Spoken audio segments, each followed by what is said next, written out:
Good morning students. मेरा नाम है वैभव। आज हम पढ़ेंगे कक्षा 11 केमिस्ट्री का चैप्टर तत्वों का वर्गीकरण एवं गुणधर्मों में आवर्तता का पार्ट 5। अभी तक हम 4 भाग पढ़ चुके हैं। आज हम 5वें भाग पर दृष्टि डालेंगे और इसे अच्छे से समझेंगे। ठीक है, तो चलिए आज हम पढ़ेंगे आधुनिक आवर्त नियम तथा आवर्त सारणी का वर्तमान स्वरूप। ये हम पिछले भाग में थोड़ा पढ़ चुके हैं, आज हम इसे खत्म करेंगे। और ये आपकी पुस्तक में 3.3 पर दिया हुआ है, तो अवश्य वहां से देख लीजिएगा। उसके बाद हम 100 से अधिक परमाणु क्रमांक वाले तत्वों का नामकरण, जो कि आपकी पुस्तक में 3.4 पर दिया हुआ है, इस पे चर्चा करेंगे। ठीक है, तो चलिए चित्र 3.2 में आवर्त सारणी है। ठीक है, तो अभी हम उसमें देखेंगे कि जो 36 पंक्तियां हैं, है ना, जिन्हें मेंडलीव ने श्रेणी कहा है, जो ऐसे हॉरिजॉन्टल होती हैं, है ना, मतलब जो ऐसी पंक्तियां होती हैं उन्हें आवर्त कहा गया है, पीरियड्स कहा गया है। और जो ऊर्ध्वाधर स्तंभों होते हैं, मतलब ये जो ऐसे में वर्ग दिए हैं, है ना, हाइड्रोजन से स्टार्ट होता है ऐसे, है ना, लंबे में, तो उन स्तंभों को हम वर्ग या फिर ग्रुप कहते हैं।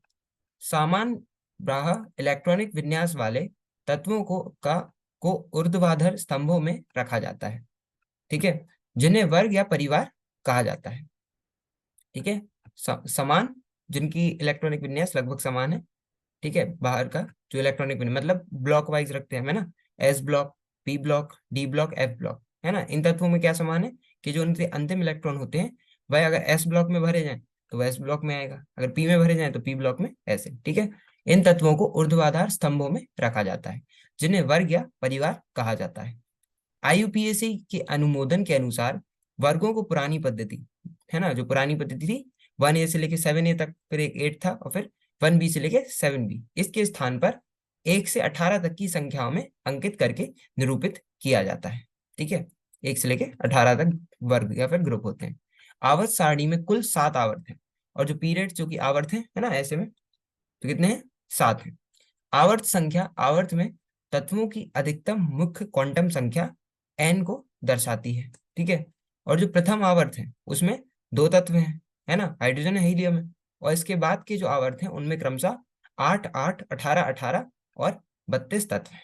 ठीक है, पहले में 2, दूसरे में 8, तीसरे में 8, चौथे में 18, पांचवें में 18 और छठे में 32, ऐसे ही सातवें में भी 32 है।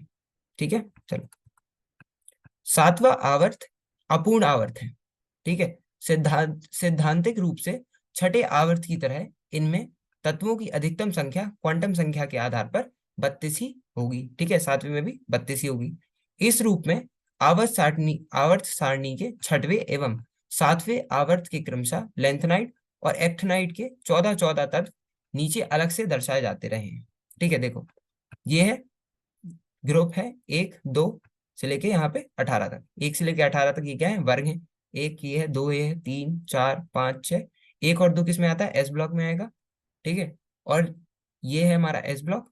ठीक है, ये बीच में हमारा डी ब्लॉक, इसमें वर्ग 3 से लेके 12 तक आते हैं, है ना। ये क्या हो गए? डी ब्लॉक हो गए। और ये ये जो 13 से लेके 18 तक है, ये क्या है? पी ब्लॉक है। ठीक है, तो क्या होगा? एस, पी, डी, और एफ कहाँ पे आएंगे? ये रहा एफ ब्लॉक। ठीक है, ऐसे एफ ब्लॉक कहते हैं। तो देखो आवर्त कितने होते हैं? 7। ये पहला आवर्त, है ना, यहाँ हाइड्रोजन, यहाँ पे हीलियम, तो ये हो गया पहला आवर्त। ये आवर्त दूसरा, ये तीसरा, ये चौथा, पांचवा, छठा, सातवां। पहले में कितने? 2 तत्व हैं, है ना, यहाँ हाइड्रोजन है, ये रहा हाइड्रोजन। दूसरे में 8 है, तीसरे में भी 8 है, चौथे में 18 है, पांचवे में 18 है। लेकिन ये जो छठा और सातवां आवर्त है, आपको देखने में लग रहे हैं उसमें भी 18 18 है, लेकिन ये जो लेंथनम है ना, लेंथनम के बाद से, और यहाँ पे सातवें आवर्त में लेंथनॉइड, तो और ये जो एसी है ना, इसके बाद से लेंथनम और एक्टिनियम के बाद से यहाँ पे अलग से एफ ब्लॉक के तत्व दिए हुए हैं। ठीक है, सीरियम से लेके ल्यूटेटियम तक और थोरियम से लेके लॉरेंशियम तक, इन्हें हम एफ ब्लॉक या फिर एफ इनर ट्रांजिशन एलिमेंट्स बोलते हैं। तो ये कितने हैं? 14 हैं। इसमें ये 14 और ये 14, तो मिला के कितने? 32 तत्व हो जाते हैं। ठीक है, तो ये हमारी आवर्त सारणी। ठीक है, हाँ, इतना समझ आ गया, तो हम आगे चलते हैं। 100 से अधिक परमाणु क्रमांक वाले तत्वों का नामांकन। देखो एक सेकंड, ये आपको वर्ग बताए थे, है ना, ये जो है ये पहला वर्ग है, ये दूसरा वर्ग है। मैंड ये जो पहले जो आवर्त सारणी थी उसमें इसे वर्ग 1A के बोलते थे, इसे वर्ग 2A, ये वर्ग 3A, ये 4A, ये 5A, ये 6A, ऐसे करके ये वर्ग 7A। और ये जो तीन थे इसे वर्ग 8 बोलते थे, है ना, 8, ये 8वां है। फिर ये 1B, फिर ये 2B, फिर 3B, 4B, 5B, 6B, 7B, और है ना, और ये 18वां, है ना, इसे 0 बोलते हैं। तो अभी अभी हम इसे क्या 18 तक, 18 ग्रुप में बांट रखा है, 18 वर्गों में है ना, तो ये 1 से लेके 18 तक ऐसे आए हैं। ठीक है, और ये हो गए हमारे आवर्त। ठीक है, इतना समझ आ गया, तो हम आगे चलते हैं। 100 से अधिक परमाणु क्रमांक वाले तत्वों का नामांकन, और ये आपकी पुस्तक में 3.4 पर दिया हुआ है, तो अवश्य इसे देख लीजिएगा। पूर्व में परंपरागत रूप से नए तत्वों का नामकरण उन तत्वों के शोधकर्ताओं के नाम पर कर दिया जाता था, तथा प्रस्तावित नाम का समर्थन आईयूपीएसी, आईयूपीएसी का फुल फॉर्म याद रखना, international union of pure and applied chemistry, ठीक है, द्वारा कर दिया जाता था। ठीक है, पहले जो जो भी नए तत्वों का खोज होता था, खोज होती थी, है ना, जैसे कोई भी, जैसे रदरफोर्डियम है, तो जिन साइंटिस्ट ने, जिन वैज्ञानिक ने उसकी खोज की, तो हम परंपरागत रूप से उन उस तत्व का नामकरण उस तत्व के शोधकर्ता के नाम पर कर देते थे, है ना। तथा प्रस्तावित नाम का समर्थन जो है आईयूपीएसी, आईयूपीएसी क्या करता है, आईयूपीएसी जो तत्व है ना, तत्वों का नामकरण करता है आईयूपीएसी। तो पहले क्या होता था कि कोई भी तत्व है कि जिसने भी खोज की उसी के नाम पे हम उस तत्व का नाम रख देंगे, है ना, और उसे आईयूपीएसी समर्थन दे देती थी, तो वो नाम, है ना, वही नाम अपना लिया जाता था। आईयूपीएसी का फुल फॉर्म है international union of pure and applied chemistry. परंतु हाल ही में इस मुद्दे पर विवाद हो गया। उच्च परमाणु क्रमांक वाले नए तत्व इतने अस्थिर होते हैं कि उनकी केवल सूक्ष्म मात्रा प्राप्त होती है ना, और कभी कभी तो केवल कुछ परमाणु मात्र ही, सिर्फ कुछ ही परमाणु। तो जो उच्च उच्च परमाणु क्रमांक है वो ज्यादातर रेडियो धर्म होते हैं, है ना, ज्यादातर रेडियो एक्टिव होते हैं। तो जो नए तत्व आते हैं वो इतने अस्थिर होते हैं, इतने अनस्टेबल होते हैं कि जैसे ही बनते हैं वैसे ही खत्म, है ना, अस्थिर होते हैं कि उनकी केवल सूक्ष्म मात्रा और कभी कभी तो केवल कुछ परमाणु मात्र ही प्राप्त होते हैं।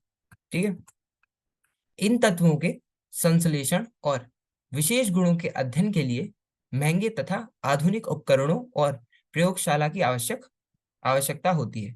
विश्व की कुछ ही प्रयोगशालाओं में स्पर्धा की भावनाओं से ऐसे ही काम होते हैं, है ना, जैसे अमेरिका वगैरह, और रशिया, है ना, पहले यूएसएसआर हुआ करता था। तो इन्हीं, ये जो विश्व की कुछ जो मतलब कुछ ज्यादा जो डेवलप्ड कंट्रीज हैं, है ना, तो विश्व की कुछ ही उन्हीं की प्रयोगशालाओं में स्पर्धा की भावना से ऐसा काम होता है। कभी कभी वैज्ञानिक बिना विश्वसनीय आंकड़े इकट्ठे किए नए तत्वों की खोज का दावा करने के लिए ललायत हो जाते हैं। और कभी कभी ऐसा होता है कि वैज्ञानिक बिना किसी विश्वसनीय, है ना, कि सही तरीके से पुष्टि भी नहीं हुई, है ना, तो बिना किसी विश्वसनीय आंकड़े इकट्ठे किए नए तत्वों की खोज का दावा करने के लिए ललायत हो जाते हैं।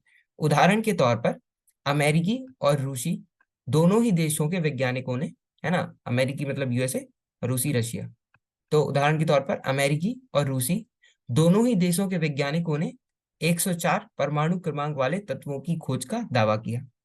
ठीक है, मतलब देखो पहले तो हम क्या करते थे कि परंपरागत रूप से जिस जिस तत्व का जिस वैज्ञानिक ने खोज किया, तो हम उन्हीं के नाम पर उस तत्व का नामकरण कर देते थे। आईयूपीएसी उसका समर्थन कर देती थी, तो वह नाम अपना लिया जाता था। आईयूपीएसी आईयूपीएसी का फुल नेम क्या है ना, international union of pure and applied chemistry, याद रखना। लेकिन अब इस पे विवाद तब शुरू हुआ जब कई देश, जो मतलब कई प्रयोगशालाओं में, जो जैसे कि जो कुछ जो अभी जैसे 100 से ऊपर आ रहे हैं, है ना, मतलब जो ज्यादा परमाणु क्रमांक वाले तत्व हैं वह इतने ज्यादा रेडियोधर्मी या फिर इतने ज्यादा अस्थिर हैं कि सिर्फ कुछ मात्रा में ही प्राप्त होते हैं, है ना।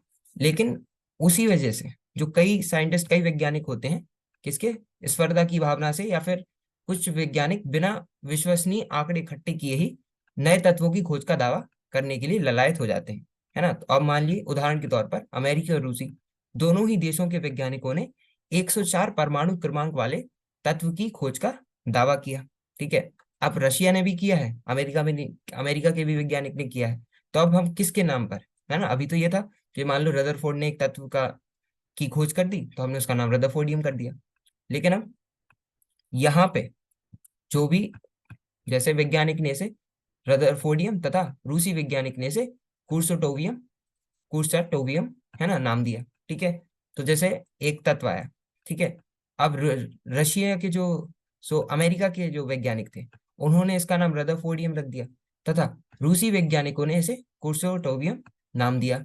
इस तरह की कठिनाई को दूर करने के लिए आईयूपीएसी ने सुझाव दिया कि जब तक तत्व की खोज सिद्ध ना हो जाए और नाम का समर्थन ना हो जाए तब तक शून्य एवं 1 से 9 तक संख्या के लिए संख्यात्मक मूल, जिसे हम न्यूमेरिकल रूट बोलते हैं, का प्रयोग करते हुए इनके नामों को परमाणु क्रमांकों के आधार पर सीधे दिया जाएगा।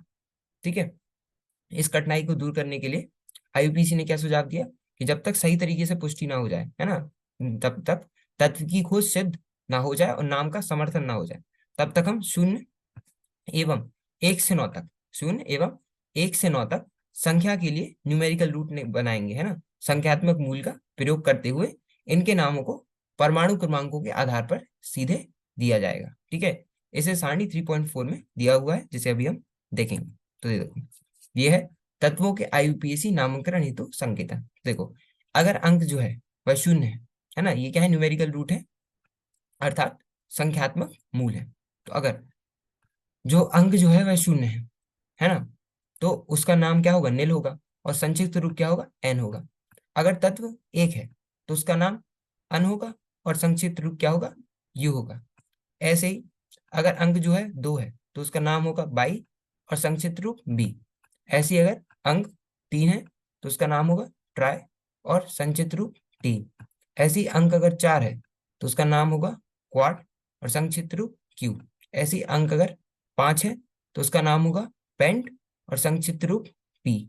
ऐसे ही अगर अंक क्या है 6 है तो उसका नाम क्या होगा, हेक्स, है ना, हेक्सागोन से हेक्स, और उसका संक्षिप्त रूप क्या होगा, एच। ऐसे ही अगर अंक क्या है 7 है तो उसका नाम क्या होगा, सेप्ट होगा और संक्षिप्त रूप एस। ऐसे अंक अगर 8 तो उसका नाम होगा ऑक्ट और संक्षिप्त रूप ओ।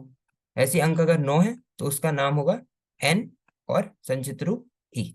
ठीक है, तो 0 से लेके 9 तक ये क्या है, न्यूमेरिकल रूट है।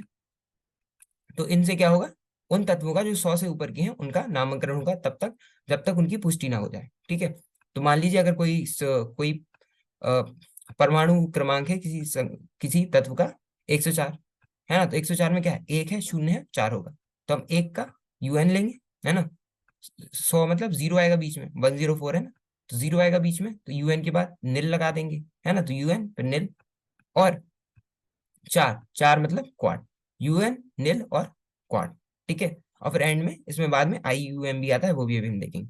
अभी आप ये देखिए कि अगर जो उसके न्यूमेरिकल रूट है ना, मतलब संख्यात्मक मूल है, तो 0 के लिए निल करेंगे, 1 के लिए अन करेंगे, 2 के लिए बाय करेंगे, 3 के लिए ट्राई करेंगे, 4 के लिए क्वाड करेंगे, 5 के लिए पेंट करेंगे, 6 के लिए हेक्स करेंगे, 7 के लिए सेप्ट करेंगे, 8 के लिए ऑक्ट करेंगे, 9 के लिए एन करेंगे।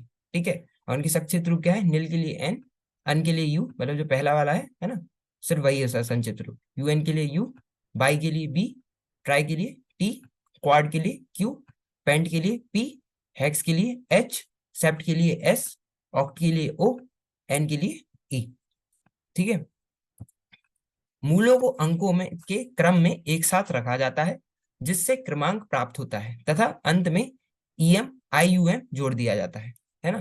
तो जैसे अगर 104 है तो 104 के लिए हम एक का क्या हुआ, अन हुआ, है ना, तो यूएन, फिर 104 है तो 0 आएगा तो निल, तो यूएन फिर निल, और 4 है तो क्वाड, तो यूएन फिर निल और फिर क्वाड, और एंड में हम क्या लगाते हैं, अंत में हम ईएम या फिर आईयूएम लगा देते हैं। तो क्या होगा, अन निल क्वाड ईएम, है ना, तो अनिल क्वाडियम। तो क्या होगा, 104 अगर परमाणु क्रमांक है तो इससे आईयूपीएसी जो न्यूमेरिकल रूट संख्यात्मक मूल के हिसाब से जो नामकरण के लिए बताया है, तो इससे 104 का नामकरण क्या होगा, 1 का अन, 0 का निल, 4 का क्वाड, तो अन निल क्वाड, और अंत में क्या आएगा, ईएम आएगा, है ना। मूलों के अंकों के क्रम में एक साथ रखा जाता है जिससे क्रमांक प्राप्त होता है तथा अंत में ईएम आईयूएम जोड़ दिया जाता है। ठीक है, इतना समझ आ गया है ना। तो आज के लिए हम इतना ही रखते हैं। आज हमने क्या पढ़ा, आज हमने आधुनिक आवर्त नियम तथा आवर्त सारणी का वर्तमान स्वरूप, इस पे चर्चा की और इसे अच्छे से खत्म किया, जो कि आपकी पुस्तक में 3.3 पर है, तो इसे अवश्य देख लीजिएगा। और अंत में हमने 100 से अधिक परमाणु क्रमांक वाले तत्वों का नामकरण, जो कि आपकी पुस्तक में 3.4 पर दिए हुए हैं, इस पे चर्चा की। ठीक है, बाकी अगले भाग में हम इसे, ये थोड़ा बाकी है तो और पढ़ेंगे, 100 से अधिक परमाणु क्रमांक वाले तत्वों का नामकरण और तत्वों के इलेक्ट्रॉनिक विन्यास तथा आवर्त सारणी, जो कि आपकी पुस्तक में 3.5 पर दिया हुआ है, इस पे चर्चा करेंगे। ठीक है, तो मिलते हैं अगले भाग में। धन्यवाद। Thank you.